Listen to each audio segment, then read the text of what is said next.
नमस्कार, स्वागत है आपका। एफएम न्यूज देख रहे हैं आप और मैं हूं आपके साथ लता। बुलेटिन की शुरुआत करेंगे इस वक्त की बड़ी खबर के साथ, जहां उत्तराखंड की चंपावत सीट पर उपचुनाव के लिए मतदान आज हुआ है। चंपावत उपचुनाव में आपको बताएं कि सुबह अगर 11 बजे की बात की जाए तो 11 बजे तक 33.91% मतदान हुआ है। उपचुनाव में मुख्यमंत्री पुष्कर सिंह धामी समेत 4 प्रत्याशी मैदान में हैं। दरअसल विधानसभा चुनाव में मुख्यमंत्री धामी को खटीमा से हार का मुंह देखना पड़ा था और ऐसे में क्षेत्र के पूर्व विधायक कैलाश गैतोड़ी ने ये सीट उनके लिए खाली कर दी थी। उत्तराखंड की 5वीं विधानसभा के लिए 15 फरवरी को हुए मतदान के 106 दिन बाद 31 मई को चंपावत में दूसरी बार ये मतदान हुआ है। आपको बता दें कि चंपावत उपचुनाव का परिणाम 3 जून को आएगा।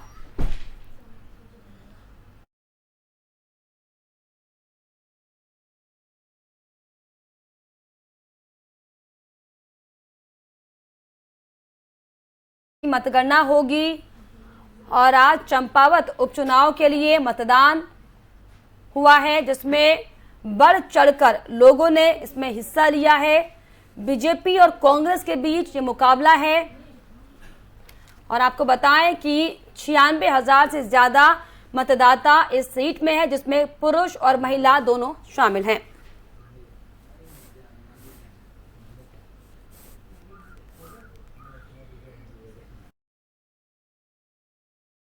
पर खास जानकारी के लिए हमारे संवाददाता अजय पांडे हमसे जुड़ गए। जी अजय, क्या कुछ अपडेट उपचुनाव को लेकर निकलकर सामने आ रहा है, क्योंकि शाम के 5 लगभग बज चुके हैं अब? देखिए, जो लोग अभी इस समय लाइन में खड़े हैं वो सभी लोग अपने मताधिकार का प्रयोग करेंगे और 5 बजे तक का समय निर्धारित किया गया था वोटिंग के लिए। क्योंकि पहले 8 बजे से लेकर के 6 बजे तक यहाँ पर मतदान होते रहे, लेकिन गर्मी का मौसम है और इस समय मौसम साफ है, इसलिए 1 घंटा सुबह बढ़ा दिया गया था और सुबह 7 बजे से मतदान की प्रक्रिया शुरू हुई थी।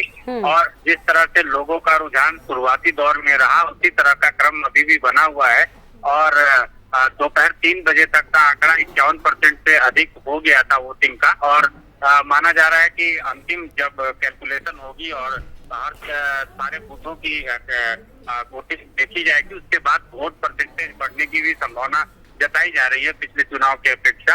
और कुल मिलाकर के जिस तरह से जनता का अपने मताधिकार के प्रयोग के लिए घर से बाहर निकलने का क्रम है, वो लोकतंत्र के लिए काफी अच्छा है, क्योंकि लोग अपने अधिकार का प्रयोग करना चाहते हैं, अपने नेता को वो चुनना चाहते हैं और इसीलिए लोग घरों से निकल करके लाइनों में लंबी लंबी कतार बनाकर खड़े हैं और अपने मताधिकार का प्रयोग कर रहे हैं। क्योंकि इस समय जो टाइमिंग है वो लगभग पूरी होने वाली है और इसलिए अब जो लोग पोलिंग बूथों पर मौजूद हैं वो लोग सभी लोग अपने मताधिकार का प्रयोग जो लोग पोलिंग बूथों पर मौजूद हैं सिर्फ वो अपने नंबर का इंतजार कर रहे हैं, यानी कि मतदान लगभग खत्म हो चुका है। तो क्या कहा जाए, पूरे दिन की अगर हम मतदान की बात करें तो किस तरह की तस्वीरें आपने देखी, किस तरह का उत्साह लोगों में था और क्या कुछ सियासी घटनाक्रम कुछ निकल कर आया इसको लेकर पूरा?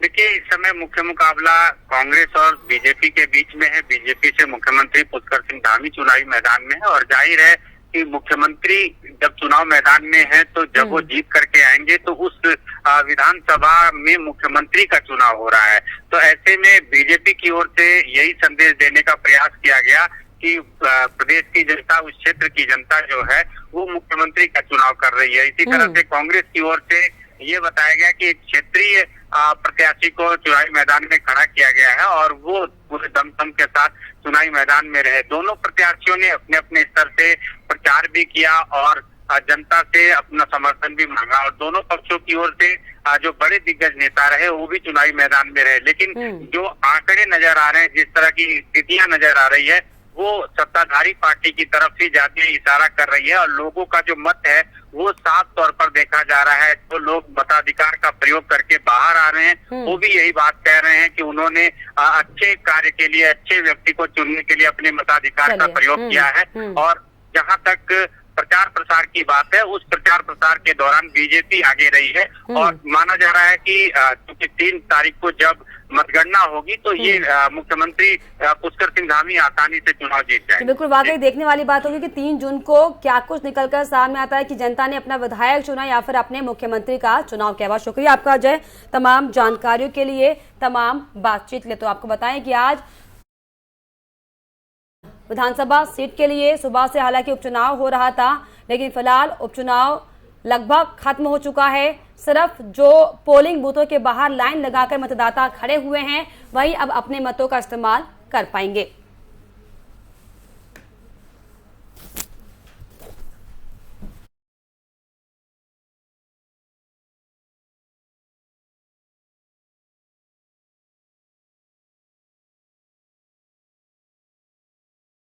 उत्तराखंड से रिक्त होने जा रही राज्यसभा की एक सीट के लिए चुनाव के लिए भाजपा प्रत्याशी डॉक्टर कल्पना सैनी ने मंगलवार को नामांकन पत्र दाखिल कर दिया है। इस दौरान कल्पना सैनी के साथ सीएम धामी, प्रदेश अध्यक्ष मदन कौशिक, पूर्व मुख्यमंत्री रमेश पोखरियाल निशंक, वित्त मंत्री प्रेमचंद अग्रवाल, कैबिनेट मंत्री धन सिंह रावत और सुबोध उनियाल समेत राज्यसभा सांसद नरेश बंसल भी इस दौरान मौजूद रहे। आपको बता दें कि विधानसभा में भाजपा के पास 2/3 बहुमत होने के चलते कल्पना सैनी की जीत तय मानी जा रही है।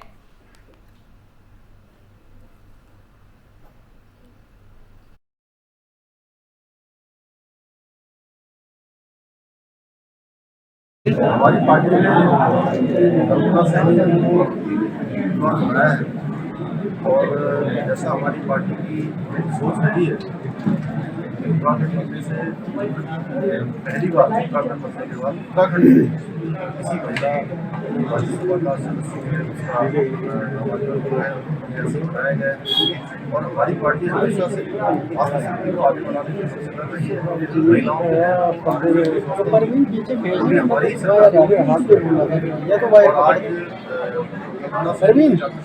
चिल्लाओ बता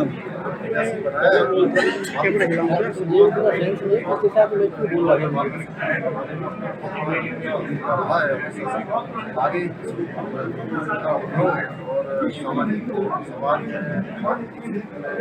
और हमारे इस बार का जो विधानसभा का चुनाव है 2022 का, उसमें मातृशक्ति ने बहुत बड़ा अपना योगदान दिया। जो भारतीय जनता पार्टी की 2/3 की सरकार बनी है, एक वितक टूटा, एक नया इतिहास बना है। मातृशक्ति का बहुत बड़ा योगदान रहा है, भाग लिया है, भारतीय जनता पार्टी की सरकार बनाई है। से महिलाओं का भी आगे बढ़ाने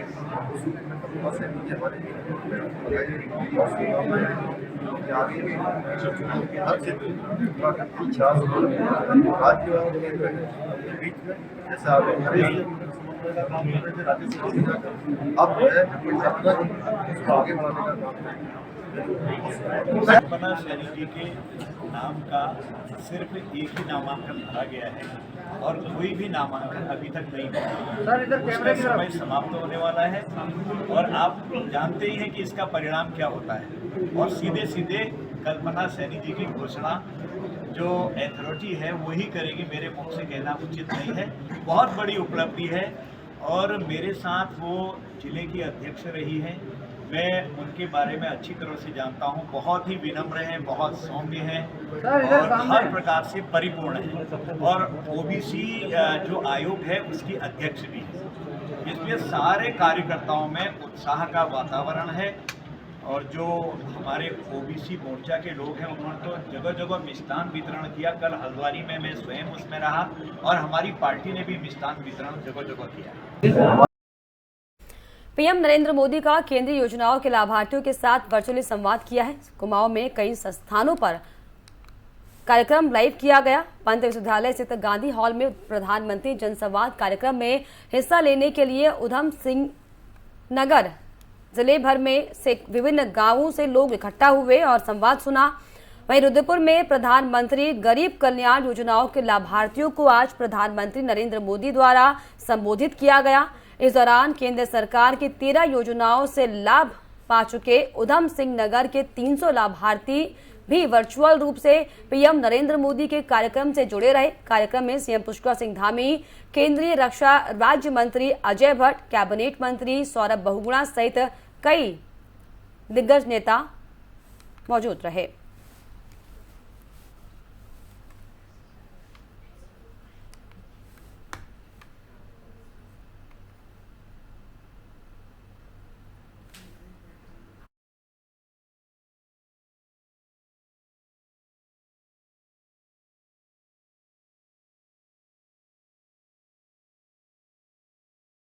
चलिए आगे बढ़ेंगे। आम आदमी पार्टी ने सरकार की मंशा पर सवाल उठाते हुए बजट सत्र पर सरकार को घेरने की कोशिश की है।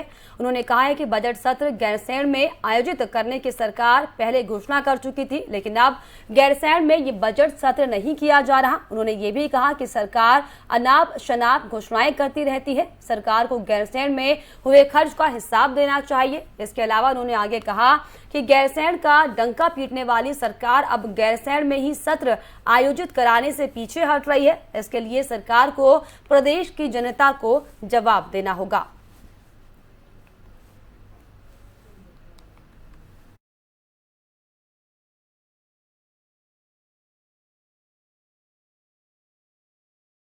आम आदमी पार्टी ने प्रदेश सरकार के फैसले पर सवाल उठाए हैं और आपने बजट सत्र को लेकर सरकार को घेरने की कोशिश की, क्योंकि राज्य सरकार की ओर से गैरसैंण में बजट सत्र होने का फैसला किया गया था, लेकिन अब उस फैसले को बदल दिया गया, जिसके बाद आम आदमी पार्टी ने राज्य सरकार पर यानी कि धामी सरकार पर जमकर हमला बोला है और ये कहा है कि वो जनता को जवाब दे कि आखिर क्यों गैरसैंण में बजट सत्र के ऐलान के बाद इस फैसले को बदला गया और जो खर्चा बजट सत्र को लेकर लगाया गया था उसको क्या सरकार अब वापस करेगी। तो लगातार जिस तरीके से आपको बताएं कि आम आदमी पार्टी हालांकि उत्तराखंड में अपनी बिसात बिछाने की कोशिश जरूर कर रही हो, लेकिन जनता ने मुंहतोड़ जवाब आम आदमी पार्टी को दिया है और अब बजट सत्र को लेकर आम आदमी पार्टी एक बार फिर से राज्य सरकार पर हालांकि हमला बोल रही है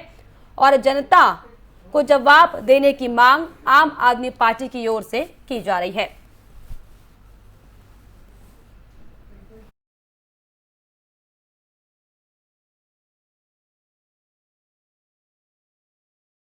आम आदमी पार्टी का कहना है इसके अलावा सरकार को गैरसैंण में हुए खर्च का हिसाब देना चाहिए, ये बयान दिया गया है। आपने प्रदेश सरकार के फैसले पर दरअसल सवाल उठाए हैं और राज्य सरकार को जनता को जवाब देने की भी मांग की है।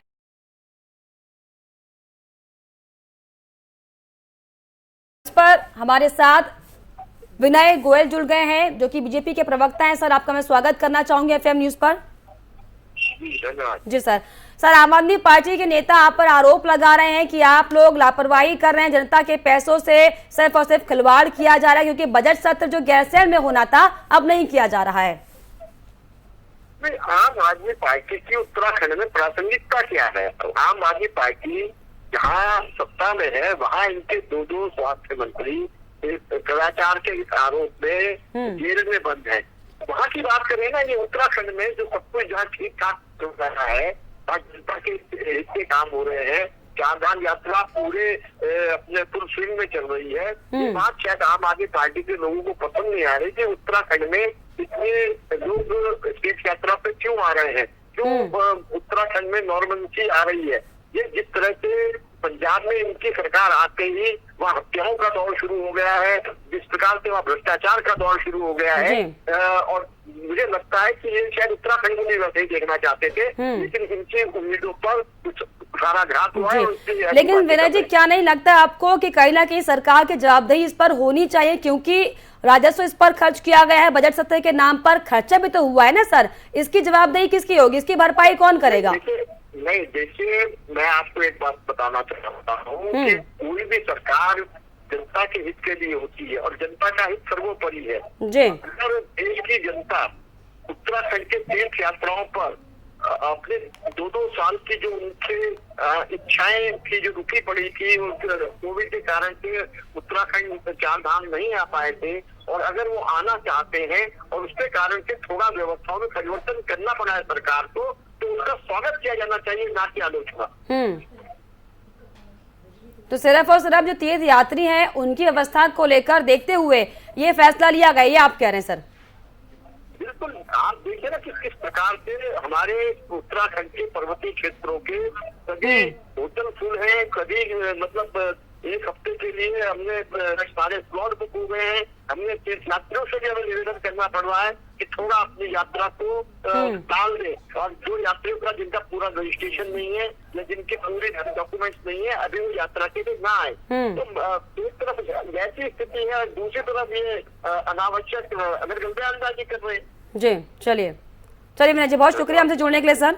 तो विनय गोयल हमसे जुड़े, इनका साफ तौर पर ये कहना है कि यात्रियों के मद्देनजर ये फैसला लिया गया है, क्योंकि जो हालात बने हुए हैं उन्हें व्यवस्थित किया जाए। इसको देखते हुए गैर सत्र में बजट सत्र को ना कराने का फैसला सरकार की ओर से लिया गया है।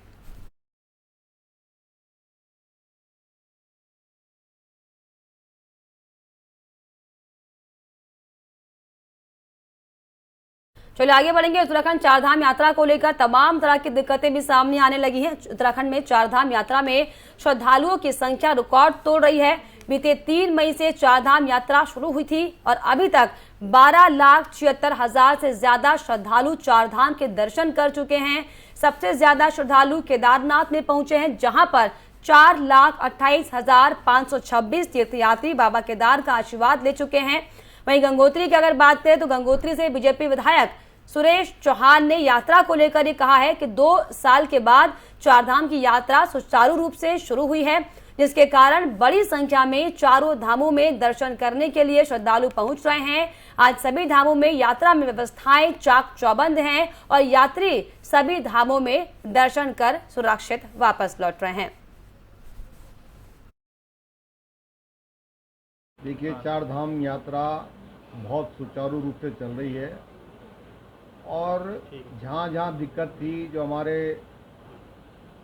मेरे द्वारा भी और पूरे टीम को, चाहे जिला कलेक्टर हों चाहे हमारे जितने भी अधिकारी हैं, टीम भावना से हम लोग काम कर रहे हैं और बहुत अच्छी यात्रा चल रही है। शुरुआती तौर पर ज़रूर काफ़ी दिक्कतें आई, जैसे अभी तक जो है पहाड़ों में पार्किंग की व्यवस्था सुचारू रूप से नहीं हुई और टेम्प्रोरी हम सब ने मिलकर पार्किंग की व्यवस्था की। और शुरू में जो हमारे यशस्वी मुख्यमंत्री माननीय धामी जी, उन्होंने पूरे चार धाम को फोकस किया है और दिन रात हर बात पर बार बार बात करते रहते हैं कि कैसे यात्रा और जो हमारे देश विदेश से तीर्थाटन पर्यटन आ रहे हैं उनको कैसे अच्छी व्यवस्था मिले, कैसे यात्रा सुचारू रूप से चले। कई दिक्कतें आई, जैसे रजिस्ट्रेशन का मामला है, बहुत ज़्यादा भीड़ हो रही है। पहाड़ में माननीय मोदी जी का जो सपना था चारों धाम का, कि हमारी सड़कें अच्छी बनी, अभी जो है जैसे इको सस्टिक जोन के चक्कर में हमारा बड़ेती से और गंगोत्री तक अभी जो है चौड़ीकरण का कार्य नहीं हुआ, तो वहाँ पे ज़रूर थोड़ी बहुत दिक्कतें आ रही, लेकिन हर पॉइंट पे जो डेंजर पॉइंट पे वहाँ पे हमने हमारे जो प्रांतीय रक्षक दल के जो जवान हैं, पुलिस के जवान हैं, तमाम उन पॉइंटों पे हमने रखे हुए हैं और पूरी अपनी ओर से यात्रा को सुचारू करने के लिए दिन रात, चाहे हमारे ज़िले का कलेक्टर हो चाहे हमारे ज़िले का एसपी हो, सब लोग हम टीम भावना से दिन रात लगे। चारधाम यात्रा में श्रद्धालुओं का जो आंकड़ा है वो दरअसल आपको दिखा रहे हैं कि किस तरीके से जो कुल आंकड़े हैं उसमें कितनों की मौत हो गई है। अगर आज के आंकड़े की बात की जाए तो बद्रीनाथ धाम में आपको बताएं कि 20,493 लोग यहां पर दर्शन कर चुके हैं।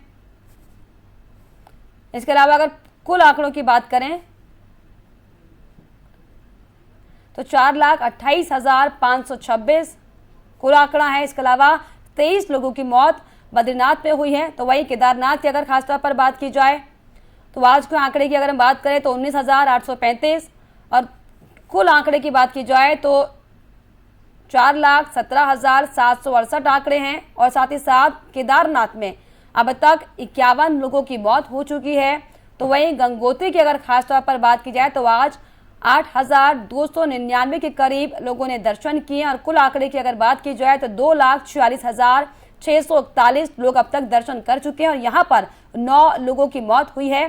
तो वहीं यमुनोत्री की अगर खासतौर पर बात करें तो 6,424 लोगों ने आज दर्शन किए हैं और टोटल अगर आंकड़ों की बात देखी जाए तो 1,83,556 लोग यमुनोत्री के दर्शन कर चुके हैं और 29 लोगों की यहाँ पर मौत हो चुकी है। तो चारधाम यात्रा को लेकर हालांकि श्रद्धालुओं का हुजूम जरूर देखा जा रहा है, लेकिन मौत के आंकड़े भी लगातार बढ़ रहे हैं, जो कि लगातार डरा रहे हैं। हालांकि राज्य सरकार पूरी तरीके से कोशिश करेगी किसी तरीके से चीजों को और ज्यादा व्यवस्थित किया जाए ताकि जो मौत की खबरें चारधाम यात्रा से सामने आ रही हैं उनमें कुछ नियंत्रण आ सके और इस तरह की खबरें सामने ना आए।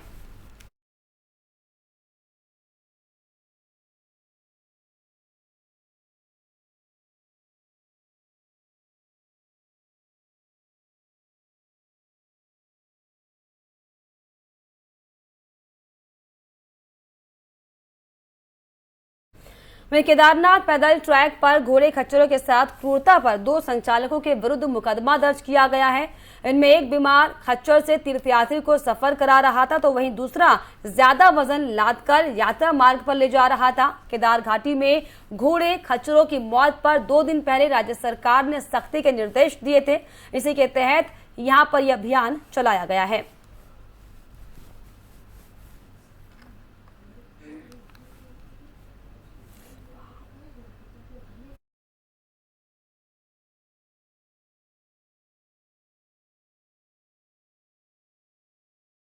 पूर्ता करने वाले संचालकों पर कार्रवाई होगी, क्योंकि लगातार जिस तरीके से जो घोड़े खच्चर चलाने वाले संचालक हैं वो अपनी मनमानी कर रहे हैं, क्रूरता से यात्रियों के साथ पेश आ रहे हैं। लेकिन इसको लेकर अब कार्रवाई होगी, क्योंकि सरकार ने 2 दिन पहले इसको लेकर निर्देश दिए हैं कि अगर घोड़े खच्चरों से क्रूरता करने वाले कोई भी सामने आते हैं, इस तरह की कोई खबरें सामने आती हैं, तो उन पर मुकदमा दर्ज किया जाएगा और कार्रवाई की जाएगी।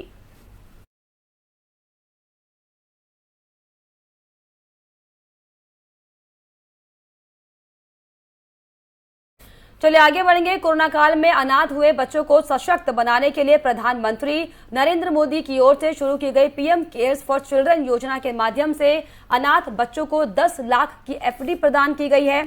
कार्यक्रम में डीएम डॉक्टर विजय कुमार जोगदंडे ने श्रीनगर निवासी प्रशांत कुमार को पीएम केयर्स फॉर चिल्ड्रन योजना के तहत धनराशि की एफडी सौंपी है। इस दौरान प्रशांत कुमार ने डीएम के साथ बैठकर प्रधानमंत्री नरेंद्र मोदी के संबोधन को भी सुना है।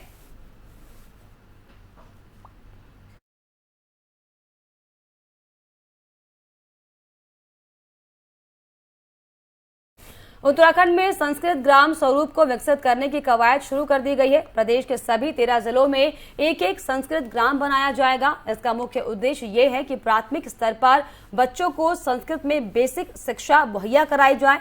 संस्कृत शिक्षा सचिव चंद्रेश यादव ने कहा कि उत्तराखंड में संस्कृत द्वितीय राजभाषा है। संस्कृत के उन्नयन के लिए इस तरह के प्रयास किए जा रहे हैं। प्रदेश के 13 जिलों में संस्कृत ग्राम के रूप में एक गाँव को विकसित किया जाएगा। बच्चों को प्राथमिक स्तर पर प्राइमरी लेवल में संस्कृत की शिक्षा मुहैया कराई जाएगी और इसके लिए शिक्षकों को यह जिम्मेदारी भी सौंपी जाएगी। अलग से किसी स्कूल का निर्माण नहीं किया जाएगा।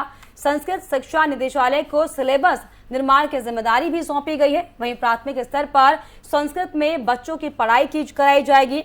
विज्ञान की पढ़ाई भी संस्कृत में होगी। कक्षा 6 से आगे की पढ़ाई हमारे जिन स्कूलों में पूर्व माध्यमा, मध्यमा, उत्तर माध्यमा की पढ़ाई है उसके लिए बच्चे तैयार हो सके, साथ ही वो अभी से छात्र संस्कृत विश्वविद्यालय में जाकर आगे की पढ़ाई कर सके। और इसी मुहिम को देखते हुए अब इस कवायद को आगे बढ़ाया जा रहा है। उत्तराखंड राज्य में संस्कृत हमारी द्वितीय राजभाषा है। इसके उन्नयन के लिए प्रथम प्रयास ये किया जा रहा है कि राज्य के 13 जनपदों में 13 संस्कृत ग्राम के रूप में विकसित किए जाएंगे। 13 गांवों को संस्कृत ग्राम के रूप में विकसित किया जाएगा और उन संस्कृत ग्रामों में कोशिश की जाएगी कि प्राथमिक स्तर पे, प्राइमरी के लेवल पर वहाँ पे संस्कृत माध्यम से बच्चों को शिक्षा दी जाए। इसके लिए हमने जो संस्कृत ग्राम का कॉन्सेप्ट है उसमें कुछ अध्यापक रखे जाएंगे जो बिल्कुल बेसिक लेवल पे बच्चों को तैयार करेंगे, प्राइमरी एजुकेशन देंगे। और इसके लिए जो पाठ्यक्रम है, पाठ्यक्रम के लिए संस्कृत शिक्षा अकादमी को इसका पाठ्यक्रम तैयार करने के लिए कहा गया है। और इसी के साथ इस बुलेटिन में फिलहाल इतना ही। देश और दुनिया के तमाम खबरों के लिए आप देखते रहिए FM न्यूज। नमस्कार।